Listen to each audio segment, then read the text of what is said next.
ஒரு கேள்விக்குறியோட வார்த்தையை உச்சரித்திருக்கார்.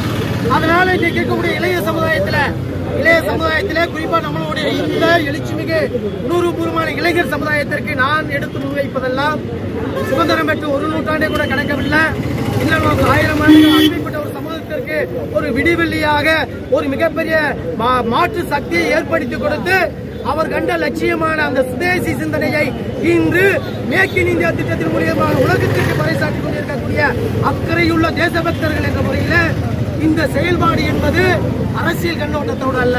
இந்த அரசியல் கண்ணோட்டத்தோடு நாங்கள் அணுகுவதற்கு தயாராக இல்லை. ஆனால் அவருடைய வார்த்தை என்பது பகிரங்க மன்னிப்பு கேட்க வேண்டும் என்பது பாரதிய ஜனதா கட்சியினுடைய எங்களுடைய ஒட்டுமொத்த கோரிக்கை.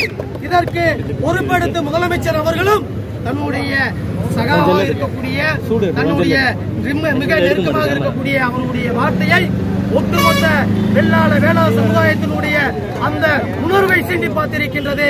இளைஞர் மத்தியிலே மிகப்பெரிய ஒரு கொந்தளிப்பை உருவாக்கி இருக்கின்றது. தமிழக முதல்வர் அவர்களே ஏற்கனவே அவர்களுடைய பேச்சிலே கோடிட்டு காட்டியது போல ஆட்சி மாற்றத்தை ஏற்படுத்தி காட்டிய சமூகத்தினுடைய அக்கறையுள்ள போராட்டத்தை தெரிந்து கொள்ள வேண்டும் என்பதை இந்த நேரத்தில் பாரதிய ஜனதா கட்சி இந்த உணர்வுபூர்வமான போராட்ட காலத்திற்கு ஆதரவை தெரிவித்து நீங்கள் கூப்பிடாட்டி கூட அடுத்த கட்ட போராட்டத்திலே நாங்கள் பங்கெடுப்போம் என்ற செய்தியோடு எனக்கு வாய்ப்புக்கு நன்றி கூறி விடைபெற்றோம்.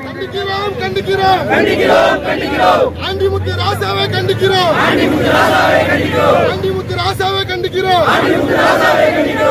ஆண்டிமுத்து ராசா மீது நடவடிக்கை எடுக்க மு.க. ஸ்டாலினை கண்டிக்கிறோம்.